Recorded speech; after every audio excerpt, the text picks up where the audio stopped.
I guess the best way to kick it off is the biggest news all week was the signing of Auston Matthews. Eric, did it surprise you, and what do you think of the numbers? Yeah, I don't have anything different to offer, probably, John, than just about everybody else who commented on it. It didn't surprise me that they came to terms, and I think that the contract is the perfect compromise for the player and the team. I think the big picture for Toronto is, when it comes to the salary cap, the big picture for Toronto is trying to win a Stanley Cup, which they haven't won since 1967. But the inflection point is going to be the summer of 2025, right? I mean, at that point, the Tavares contract comes off the books. I think they'll probably play on in Toronto after that at a much lower number, and we all expect the salary cap will be up by 10 million at that point. So add 10 million in the raw cap, subtract 11.3 or whatever it is, and suddenly there's $20 million for the general manager, Brad Treliving, to work with as a cushion. So Matthews has 1 year left on this contract, 4 more years at a number that's not that much of a raise, gives them room to, I think, sign Nylander, for a reasonable number down the road, and give this group a chance to win. And at the end of 5 years, which is how much longer Auston Matthews is committed to the team, they can reassess and reevaluate. Maybe, as someone who's based in Calgary, one of the lessons about going max term is Jonathan Huberdeau. Last summer when the Flames traded for him and he got 8 years, a lot of people thought that was great. And then, he had an off year, and suddenly it doesn't look as great. So it's a nice, soft, right down the middle kind of a deal.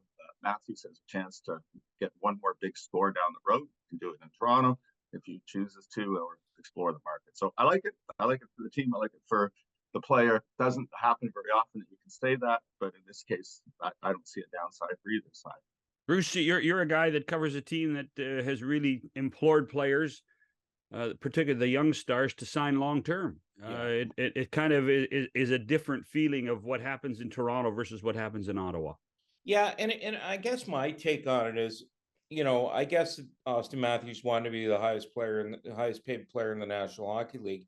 I guess as Eric points out, there is an opportunity there to put players around him and keep the core together. But I get that everybody acts in their own best interest, but I think one of the things we've seen, and I think we saw with the Pittsburgh Penguins and Sidney Crosby, is maybe Crosby always took a little bit less so that they could have a team around him. I'm just a little concerned that, with the amount of money that Auston Matthews is going to make, if they're going to be able to, keep a team around him. He will, to me, now be their salary cap in Toronto, as if, to say nobody's making more than Auston Matthews. I don't think the Nylander can walk in there and ask for $14 million now, but sure, down the road you're going to get that money off the hook, but off with Tavares. But I really think that the Leafs are a little bit handcuffed here with this contract too, and he deserves every dime. I'm not saying he's not worth it, but he wants to win. How much does he want to win? Well, first, clearly I'm here for my looks as opposed to my hockey knowledge, but great to be with both Eric and Bruce. Bruce, I want to follow up on one thing that's just kind of interesting to me, obviously, as someone who has written about and followed other sports as well. To me, the term is interesting in that there has been in the NHL this sort of thought that you want to get these young players long-term, right? 7, 8, 9 years. But the counter to that, to me, would be you're guaranteed to have Matthews in his prime, presuming that nothing crazy happens right before 30, 31. And I think there is a risk, even for great players, that what they are at 33, 34, we see that with John Tavares, right, is not what they were at 28. So in that sense, I actually think it's a really good deal for the Leafs. I'm with Eric. I think it's a good deal for both teams. But do you think, other than Matthews, Jed Moldova, and their interest in getting that last big contract, you think there's any kind of shift in thinking in NHL's offices where maybe you pay a little bit more for prime, but you don't necessarily, as Eric was pointing about, go that 8 or 9 years, because you don't know what's going to happen to a player at age 32 or age 33. Well, Richard, you know what? And that speaks to what happened in Ottawa with Alex DeBrincat. Ottawa didn't want to talk to Alex DeBrincat about anything less than a 7 or 8 year deal. DeBrincat didn't want to sign a 7 or 8 year deal here. I don't think he wanted to sign a 4-year deal here either. But when he couldn't get the 7 or 8 years out of Ottawa, he took 4 years from Detroit, because essentially that's where he wanted to be. But there was some talk after that, Richard, that perhaps that is a trend with guys 24, 25 years old. Commit to a team for 4 years, Eric, and maybe see what happens, right? Yeah. I'm not prepared to call it a trend at this point, Bruce, but because I think it's so much of it is influenced by the fact that the cap has been flat. Like the managers that I talked to, a lot of them would love to do what Ottawa has done, for example, with Tim Stützle, and when a guy shows as much as he did, as early as he did, those are the types of players that you absolutely want to get under contract for 8 years. Yeah. And I just think that the problem is that all these teams have run out of money. And so, when you look at this year's free agency, for example, how many bargain basement players were available on very short-term contracts? Everybody is waiting for that point down the road. And there'll be another inflection point next summer, because the cap will go up 4 to 5 million. And then, as I said, I think the floodgates are going to open in 2025. And then I think we're going to see a new universe. And then it will be interesting to see what the new rule of thumb is. Are teams looking to go shorter or not? As someone who has seen so many players have their play fall off a cliff at that age 30 moment in their careers, I'm with Richard. I think shorter term makes the most sense. In fact, John, you talk to the commissioner, Garrioch, all the time. I haven't talked to him for years about contracts, but early on in these various CBAs that he's negotiated, he would offer the opinion that he doesn't understand why teams are committing so much money and so much term in a league that has essentially guaranteed contracts. Right? It's one thing, you look at the NFL and every contract is framed as, this is the contract, but this is how much money is guaranteed. Right. The commissioner, when he spoke about it, which hasn't been for a long time, used to always say, if it were me, if I was running the teams, I would be looking at 3, 4, 5 year terms and then reassess and reevaluate. So I just think that we're seeing more of that.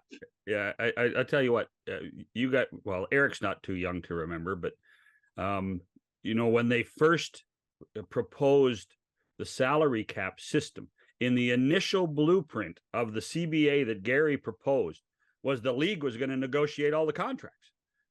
It was going to be the league that was going to say, right. Okay, so there were, and I actually believe, even though we're a long way away and we don't want to talk about the CBA, we don't want to talk about negotiations, I think the next time around we are going to see a max 5-year contract in the CBA. We have morphed our way towards it. We've gone from the 13. Sid was I think a 13-year deal. There were double-digit deals all over the place. Then we went to we got to the 8-7, the hill to die on scenario. And I think what's happening now is that they're going to push the envelope in order to get to 5 years when we talk about a CBA renegotiation in 2026. So that's one thing. I got it. You touched on something, Eric, about the Huberdeau scenario and the Matthews situation. Well, there's one common link between the two contracts, and that's Brad. Right. Did Brad Treliving, is that one way, I think, in his own mind he can justify sawing off at 4 years because of lessons learned? Yeah, well, I'm not sure if it's that, because Huberdeau obviously was older when he signed that extension than Matthews is. So you get more, as Richard pointed out, you get more of Matthews' prime than you might have of Huberdeau. But the thing that people forget is that Huberdeau was tied for number 2 in NHL scoring the year that Calgary acquired him. So let's go back to that moment in time where he's forced to trade Matthew Tkachuk. What can you get? Carolina, they're talking about the Nakashes and players like that. So suddenly the second leading scorer in the National Hockey League is available as one of 4 pieces, so that just seemed like an extraordinary thing at the time. And certainly some player who had 115 points, that didn't look like there was any drop off coming in his play at all. So, a lot of the complaints about the 8-year term are clear revisionist history. But I also think, too, he's operating in a different market. And this is something we haven't really touched on in this conversation, and I think Ottawa falls into this category, too. So if you're Ottawa, if you're Winnipeg, if you're Calgary, you are trying to get players to sign for the full 8 years, because those cities at this time, unfortunately, don't have the same cachet as Toronto. And so it's a lot easier for Toronto to go out and get Klingberg to come for a year and to get Bertuzzi to come for a year, because it's Toronto. It's the Toronto Maple Leafs. They have a brand that just resonates the way the Yankees do in baseball. And so, he's just operating from a different perspective. You have to coax people to play in Calgary. I mean, if you remember the circumstances of the Huberdeau signing, Tree Living and Craig Conroy flew to Montreal, took Huberdeau out to dinner, and explained what they were trying to do, why he should sign long term. And when Huberdeau did sign, he said it was the fact that they came to me and made this strong case and made me feel wanted. So you essentially, if you're a manager in these small market teams, cities, you have to be a salesman. And I don't think you have to be as much of a salesman to try and operate in Toronto. The city, the franchise, the brand sells itself.